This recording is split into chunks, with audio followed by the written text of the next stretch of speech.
So another month rolls around, as does Forza Horizon 2 new DLC pack. This one is actually the Top Gear DLC pack, which is pretty cool.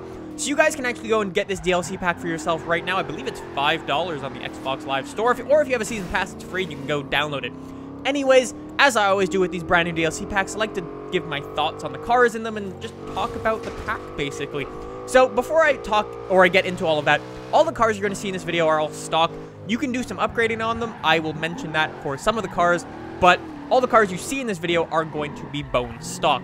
So that's why you might notice having some issues driving the Lexus RCF here, actually my favorite car in the pack. Tomorrow, you're going to see one hell of a crazy drift build for this thing. I had so much fun. I just went balls out in this thing, max power, max everything, and I just basically wanted to build the craziest car I was able to. And oh boy, it went very, very well. This car is just an amazing fit for Forza Horizon. It goes up against things like the BMW M3 or M4 now, I'm not really sure which one actually.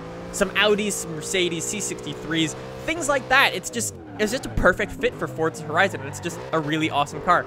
I don't think anyone specifically went, I want a Lexus RCF in Forza Horizon 2. But now that it's in, I think it's a very, very good fit, and people are going to enjoy it for a long, long time. Anyways, let's move it on to the next car. And before I do, I just want to mention this BMW M235i has some amazing engine upgrades available. So it can make one hell of a very good drift car. You may see that I may do it. I don't know. I may just do it in a live stream and just leave it there. But anyways, as you see it in this video, completely stock, i.e. why I'm having a little bit of issues drifting this thing around and driving it around. But anyways, I want to talk about this car. I don't know why it's in the game. I don't know if it's just me, but I feel like we have enough M-powered BMWs already. I don't know. Is that just me? We have an M4, we have an M3. There's just too many of them, if you ask me. Like, yeah, it's a really cool car in its own right. But for Forza Horizon, I'm pretty sure we just... I don't know. I don't know if that's just me, that we just have too many of these M-powered BMWs. I don't know. Is that just me?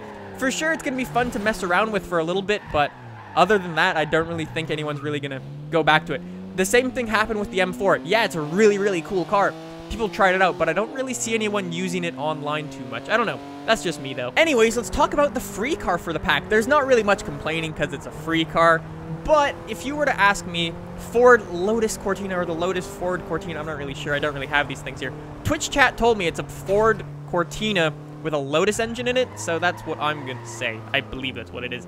But anyways, I don't really know why this thing's in the game. I don't really think anyone went, I know what we need. We need a Ford Cortina. I don't really know. Like, yeah, it's a cool car, but I just don't think it's really gonna be used. So, yeah, I can't really say much about it. It's free. Can't really do anything about that. Oh boy. So some of you guys know my love for Jaguar, British people. The Jaguar XJ220 is now in Forza Horizon, and it is so cool. It's so cool. I'm driving around with this ridiculous British paint job on it. It's just a fun car to play around with. This is stock. Like I said, all the cars in this video are stock. I'm drifting it fairly well for a stock car. It's fun. It's not even supposed to do this. It's just a really good car. I don't really have anything else to say. It's just fun. Have some fun with it. It's a pretty much racing legend, and yeah, nothing else really to say. Something that I was actually quite surprised that was put into this DLC pack was this. The Ferrari 458 Speciale, which if I shut up, you take a listen. Listen to the most amazing engine sound in the world.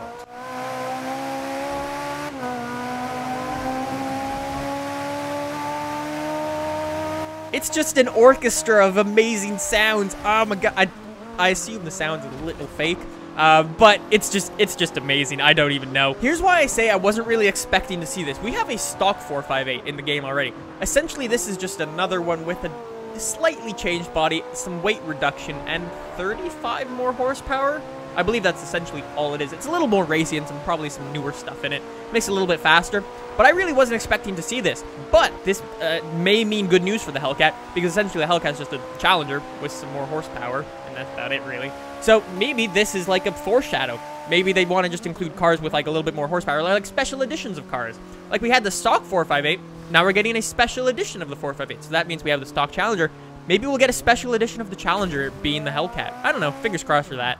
Anyways, the final car in the pack, this absolute beast, the Lamborghini, and we're gonna call it Slam Tank. Slam Tank's just a much better name than the one they actually gave it. I don't know. It's a really tough decision between this and the Lexus. I don't know. It's just, I was saying it's just a really bad car to drive.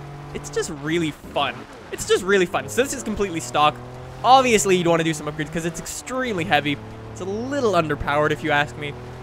But it's just fun. I don't really know what it is. It was just fun. Yesterday when I was making my drift build video for this thing, it was just fun. I was just going for like half an hour and I didn't even realize the time was going. It was a fun car to just drive around in. So anyways, overall thoughts for this pack. It's pretty good. It's not the worst pack they ever made. It's not the best pack. There are definitely some solid cars. There are some definitely things that make me go, why is this in the pack? But overall, I'd say, yeah, it's a pretty solid pack. So if any of these cars tickle your fancy, pick it up maybe. But hey, we do have one more car pack left, so fingers crossed for that Hellcat. We'll see what they bring, though. Anyways, guys, hopefully you enjoyed. If you did, subscribe down below for more videos like this in your subscription box, and I will see you in the next one. No! It was... They've given me pole? I apologize to everyone profusely for what is about to happen.